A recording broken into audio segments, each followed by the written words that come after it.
Hello everyone, मैं शरद यादव आप सभी का स्वागत करता हूं आपके अपने यूट्यूब चैनल ग्लांस एकेडमी पर। दोस्तों, आज हम लोग इस वीडियो में एक छोटी सी जानकारी के साथ अपने कुछ अनुभवों को शेयर करेंगे और चर्चा करेंगे यूपी पीसीएस 2023 मेंस का जो रिजल्ट आउट हुआ 21-22 दिसंबर को, जिस पे चर्चा मुझे 4-5 दिन पहले ही कर लेनी चाहिए थी, लेकिन आज 28 दिसंबर है और मैं 5-6 दिन से थोड़ा डिस्टर्ब चल रहा था। हमारी टीम में जो है कि थोड़ा डिस्टर्बेंस था, लेकिन उस दौरान भी हम लोगों ने लगातार आपको क्लासेस वगैरह प्रोवाइड कराते रहे कि हम जिस वजह से डिस्टर्ब हुए वो चीज आप पर नहीं आनी चाहिए इम्पैक्ट, और आपकी क्लासेस रेगुलर चलती रहनी चाहिए। आपको बता दें कि यूपी पीसीएस प्रीलिम्स 14 मई 2023 को आयोजित किया गया था, जिसमें मैंने और निशु मैम ने प्रीलिम्स में सफलता हासिल की थी। साथ ही साथ हमारे ही इस प्लेटफॉर्म से लगभग 10-12 लोगों ने तैयारी करके प्रीलिम्स में सफलता हासिल की और 26 से 29 सितंबर के बीच में इलाहाबाद और लखनऊ पे होने वाले मेंस के एग्जाम में प्रतिभाग किया था। तो मेरा भी सेंटर गया था लखनऊ जो है कि, और वहां पे 1-2 फॉलोअर्स भी हम लोगों को मिल गए थे जो यूट्यूब चैनल से हमारे जुड़े हुए थे। तो उस समय हम लोगों ने मेंस का जब एग्जाम दिया तो एक मोटिवेशन था, एक पॉजिटिविटी थी कि इस बार हम लोगों का प्रीलिम्स तो हो गया, मेंस भी हो जाएगा, क्योंकि अच्छा पेपर जा रहा था। और लेकिन संयोगवश या यूं कहें कि दुख का ही विषय है कि हमारा और निशु मैम का मेंस का रिजल्ट नहीं हुआ। लेकिन एक छोटी सी खुशी भी है दोस्तों कि हमारे साथ जो भी लोग जुड़े हुए थे, जिन लोगों ने मेंस दिया, उसमें से 2 कैंडिडेट ऐसे हैं जिनका मेंस हुआ, जिन्होंने पर्सनली मुझे मेल भी किया अपने रोल नंबर के साथ, मोबाइल नंबर के साथ, और इंटरव्यू के लिए वो चाहते थे कि हम उनसे मिले। तो मैंने कहा ठीक है, हम लोग जल्दी ही मिलते हैं इन छुट्टियों में। और एक हमारे टेलीग्राम फैमिली मेंबर सदस्य हैं डिस्कशन ग्रुप में, उनका भी जो है कि मेंस हुआ। ये हमारे लिए बहुत ही खुशी की बात है कि चलिए हमारा न सही, हमारे प्रतिभागियों का, हमारे सहभागियों का मेंस हुआ, और हम उनके साथ साथ सभी 450 जो विद्यार्थी हैं, हालांकि सिलेक्शन तो 250 ही पोस्ट पर होंगे, लेकिन हम सभी के लिए शुभकामनाएं देते हैं कि वो लोग अच्छे से परफॉर्म करें, अच्छे से जो है कि अपना प्रदर्शन करें इंटरव्यू में और विजयी होके आए। अब रही बात हमारी और निशु मैम की, अगर हम बात करें तो उनका भी मेंस का इस बार रिजल्ट नहीं हुआ और मेरा भी नहीं हुआ। अब उनका क्यों नहीं हुआ, उनके क्या कारण थे, वो तो हम बाद में डिस्कस करेंगे। लेकिन मैं अपनी कमी को अगर बताना चाहूं तो सबसे पहली बात तो ये है कि ये मेरा दूसरी बार मेंस एग्जाम था यूपी पीसीएस का, और मैंने थ्रू आउट ग्रेजुएशन से post graduation, masters, net, JRF सभी कुछ पॉलिटिकल साइंस, इंटरनेशनल रिलेशन में कंप्लीट किया है। तो एक अच्छी समझ थी मेरी इस पे, और मैं इसको ऑप्शनल के तौर पे रखता था। लेकिन इसी बार पीसीएस के द्वारा ऑप्शनल पेपर हटा के यूपी स्पेशल रख दिया गया, और जिसकी वजह से तैयारी करने के लिए बहुत कम समय मिल पाया। और ये भी एक ड्रॉबैक मैं कहूंगा अपनी तैयारी में कि मैं यूपी स्पेशल के लिए सही तरीके से प्रिपेयर्ड नहीं हो पाया, जिस बैकग्राउंड से मैं लगातार तैयारी कर रहा था ऑप्शनल को लेके। क्योंकि आपको भी पता है कि अगर आपको मेंस का रिजल्ट क्लियर करना है तो ऑप्शनल एक बहुत बड़ा वेटेज होता है, जिसमें मैंने यूपी के 5th पेपर में थोड़ा बहुत अच्छा वर्क किया, कोशिश की और एक अच्छा परफॉर्म भी किया। लेकिन 6th पेपर मेरा उतना अच्छा नहीं हो पाया क्योंकि समय कम था, प्रीलिम्स का पेपर था, फिर यूपीएससी प्रीलिम्स का पेपर था, फिर और भी कुछ घटनाएं घटित हुई जिसकी वजह से वो तैयारी नहीं हो पाई, और जिसका परिणाम आपके सामने है कि यूपी मेंस का रिजल्ट मेरा नहीं हुआ।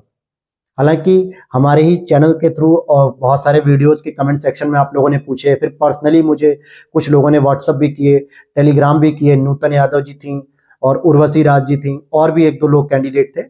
खुद 2-3 लोगों ने मेल भी किया कि सर आपका मेंस हुआ कि नहीं हुआ, निशु मैम का हुआ नहीं हुआ। तो रिजल्ट यही है कि सर हम लोगों का मेंस तो नहीं हुआ, लेकिन हम सभी के लिए शुभकामनाएं देते हैं। और अब हम जो है कि लगातार कोशिश कर रहे हैं कि आपका 11 फरवरी का जो आरओ का एग्जाम है उस पर फोकस करते हुए लगातार हम आपको घटना चक्र शॉर्ट नोट्स की क्लासेस भी प्रोवाइड करा रहे हैं, पीडीएफ भी आप उसकी परचेस कर सकते हैं। साथ ही साथ करंट अफेयर जो ईयरली आने वाली है, मैंने अभी पता किया था 2 दिन पहले, तो घटना सार अभी तो नहीं आई है, शायद घटना सार और घटना चक्र दोनों ही जनवरी के फर्स्ट वीक में आएंगी। तो उस पर हम लोग दोबारा स्ट्रेटजी बना के करंट अफेयर्स एमसीक्यूज को लेके और करंट अफेयर्स पे डिस्कशन करेंगे, जिससे आपका 11 फरवरी का आरओ एग्जाम और साथ ही साथ 17 मार्च का यूपी पीसीएस एग्जाम बेहतर हो सके। और हमारे साथ साथ आप लोगों को भी बहुत सारी शुभकामनाएं, अग्रिम बधाई कि आप लोग इसमें जरूर सफल होइएगा। तो ये थी छोटी सी एक इंफॉर्मेशन, क्योंकि एक छोटा सा कमेंट आया था दोस्तों आपके ही बीच में से, जिसने किया होगा अगर वो मैसेज देखेगा तो वो समझ जाएगा। उसने एक बात लिखी थी वीडियो के नीचे सेक्शन में कि सर ऐसा तो नहीं है कि आप केवल लोगों को बहका रहे हैं या लोगों को झूठ बोल रहे हैं, और आपके साथ क्या हुआ, मेंस में क्या हुआ नहीं हुआ आपने नहीं बताया। तो देखिए, अगर किसी का रिजल्ट होता है तो उसने ये भी लिख दिया कि सर कहीं टोटका टोना में तो विश्वास नहीं करते ना, कि अगर हम अभी रिवील कर देंगे तो हो सकता है इंटरव्यू कॉल आई है और इंटरव्यू अच्छा हो ना हो। तो मैं बता दूं, मैं अंधविश्वास में तो विश्वास नहीं करता, लेकिन मैं पूजा पाठ में विश्वास करता हूँ, भगवान में विश्वास करता हूँ। लेकिन ये टोनका टोटका टटका में नहीं करता हूँ कि अंधविश्वासी नहीं हूँ।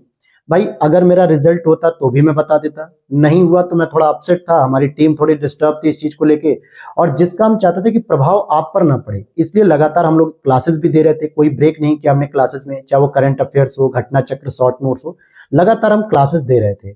लेकिन फिर जब कमेंट लगातार आ रहे थे तो मैंने कहा चलो ठीक है, इस चीज पे हमें क्लैरिटी ला देते हैं सभी के लिए, कि आप लोग भी माइंड से क्लियर रहो कि क्या रिजल्ट हुआ ग्लैंस एकेडमी टीम के मेंबरों का, और आपके लिए क्या बेहतर मैसेज जा सकता है। तो दो ही तीन बातों से दोस्तों मैं आज की क्लास को समाप्त करूंगा, या आज के सेशन को, कि लाइफ में हार गए तो क्या हुआ, फेल हुए तो क्या हुआ, चलते रहना है दोस्तों। क्योंकि अगर आपको किसी लक्ष्य को पाना है तो बिना प्लानिंग के वो लक्ष्य नहीं प्राप्त हो सकता। और उस प्लानिंग में मेरी ये गलती थी कि मैंने ऑप्शनल को बहुत हल्के में ले लिया, यूपी के पेपर को थोड़ा सा आसान समझ लिया, जिसका दुष्परिणाम मेरे लिए यह हुआ कि मेंस नहीं हुआ। इसीलिए कहते हैं आपकी ताकत से ज्यादा आपका धैर्य काम आता है, और हारा वही जो लड़ा नहीं। तो दोस्तों अभी तो हम लड़ने की उम्र में आए हैं। कहते हैं ना कि तैयार जब बच्चा होता है, जब तैयारी कर रहा होता है, तब वो लड़ने की उम्र में नहीं होता है, लेकिन जब वो तैयारी पूरी कर चुका होता है, हर विद्या को सीख चुका होता है, तब वो युद्ध के मैदान में उतरता है और तैयार हो जाता है लड़ने के लिए। और अगर उसके बावजूद भी वो लड़ नहीं रहा है तो पहले ही हार चुका है। तो हम और हमारी ग्लैंस एकेडमी टीम की फैमिली जो है, जो आज 32,000 से ऊपर हो चुकी, 33,000 से ऊपर, वो सभी लड़ने के लिए तैयार है। तो इसलिए कोई भी हार नहीं मानेगा, सब लड़ेंगे। क्योंकि मैं एक ही बात जानता हूं कि आप पहाड़ों से निकली उन नदियों से देखो, उन नदियों को देखो जिन्होंने रास्ते में किसी से नहीं पूछा कि दोस्त समुंदर कितना दूर है, लेकिन अंततः वो जाके समुंदर में ही मिलती हैं, मतलब अपनी मंजिल पे ही जाके मिलती हैं। तो जब नदियां वर्षों से अपनी मंजिल को खोजते हुए समुंदर में मिल गईं, तो हम तो अभी 2 साल के ही मोहताज हैं, अभी कैसे हम रुक जाएं। अभी तो हमने लड़ना शुरू किया है दोस्तों, मंजिल मिलकर ही शांत रहेंगे। तो यही सब चीजें हैं, और आपको ध्यान रखना है अपनी तैयारी के साथ साथ। सबसे बड़ी चीज कि जाड़े का समय चल रहा है, बिल्कुल कोहरा इस समय बहुत खतरनाक लेवल पर है, आपकी विजिबिलिटी न्यूनतम, या यूं कहूं कि जीरो, नजदीक में भी कुछ नहीं दिख रहा है। जो गवर्नमेंट स्टाफ हैं, जो साथ में तैयारी भी कर रहे हैं, तो उनको मेरा एक छोटा सा संदेश रहेगा कि कृपया बाहर निकलते समय अच्छे से कपड़े वगैरह को वियर अप करिए, ठंड से बच के रहिए, खासकर गाड़ी वगैरह अगर चला रहे हैं तो आराम से चलाइए, क्योंकि जीवन बहुत कीमती है और आपको बहुत लंबी मंजिल तय करनी है। इसलिए बहुत धैर्य रखिएगा, आराम से सारे काम करिएगा, और स्वास्थ्य पे बहुत ध्यान दीजिएगा, क्योंकि जनवरी का महीना आपके ठंड के हिसाब से भी और तैयारी के हिसाब से बहुत ही पीक पर रहने वाला है। क्योंकि हम लोग भी लगातार सारी प्रैक्टिस करेंगे, सारे टेस्ट पेपर करेंगे, अब करंट अफेयर्स पढ़ेंगे। जनवरी जिसने सही से गुजार ली, ठंड से भी, स्वास्थ्य से भी, पढ़ाई से भी, उसका 11 फरवरी का आरओ भी नहीं रुकेगा, 17 मार्च का पीसीएस भी नहीं रुकेगा। ये वादा है मेरा। क्योंकि आप ये देखो, जनवरी के ही महीने बचे हैं आपके पास जिसमें आप पूरी ताकत लगा सकते हो, और जो ताकत आप अभी लगा दोगे वही आरओ में एग्जाम में काम आएगी, वही आपके पीसीएस के प्रीलिम्स में काम आएगी। तो इन्हीं सब चीजों के साथ मैं आपसे मिलते हैं फिर नेक्स्ट वीडियो में। वीडियो अच्छी लगी हो, जानकारी, खैर मेरी पर्सनल ओपिनियन थे, और चैनल पर पहली बार हो तो सब्सक्राइब जरूर कर लेना दोस्तों। तो मिलते हैं नेक्स्ट वीडियो में। Thanks for watching.